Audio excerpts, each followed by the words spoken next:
sha abarbaga wanda kankana tana kwana farin gida ta jarko ba kwankwasiya amana.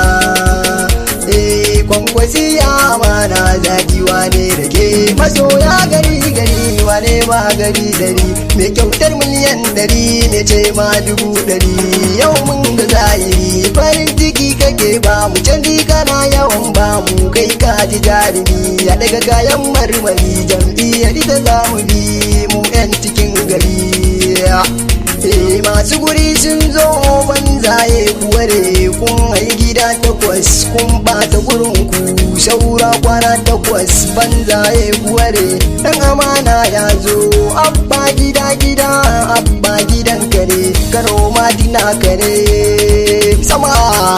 Aminu Abdulsalam Comrade zabin mu ne dubuti gwamnan Kano jarumin da baya gudu ka sanya ogo gudu ka su ko sun gudu sun san lissafin ka ne aikin ka ba ka jira ka fara sara ma ake ni tafi ne maka jinjina a Kano kai muke so mun baka ƙuri'ar mu farin cikin ka al'umma kana kiran magoyan ka kana yaban masoyan gaske. Angon mama Aisha diya binta na kira dini sai kaɗan zaya abban abba na sama mujahid ina amir halifa bai san jira abban mai daddaga maryam ka zamo tudun dutse babu wanda zai ture ka.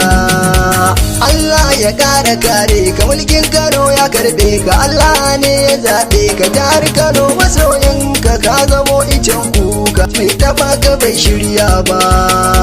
Kullum ina mafarkin ka gaban gida gaban mota na je na gaida umban ka ka kara ban farar da hula gaban irin taka ja. Yan warzana ta kukar sashi kuke samu lokuta na alheri yau gari bayawa godiya ba zan dena ba. Tawagar mu zan kira Aliyu Sani ma da aki gaisuwa nake ma Hajiya Amina ya ci yau ba zan wuce ba dan duma badawa garkuwar matasa Isa lamba daya kai ba zan barka ba. Baba su fasta gaisuwa nake ma honorable baban gida likal mai sunan baba Aliyu photographer gaisuwa nake yi sarki mai anda gaisuwa nake yi shehu yan kaba namu gaisuwa nake yi hizbullahi namu ne na badawa muke yi salaboy badawa gaisuwa nake yi shamsi badawa gaisuwa nake yi yan bukar bukas namu gaisuwa nake yi breaking mai waka gaisuwa nake yi. Mu sha abarbaga wanda kankana tana kwana farin gida ta jarko ba kwankwasiya amana.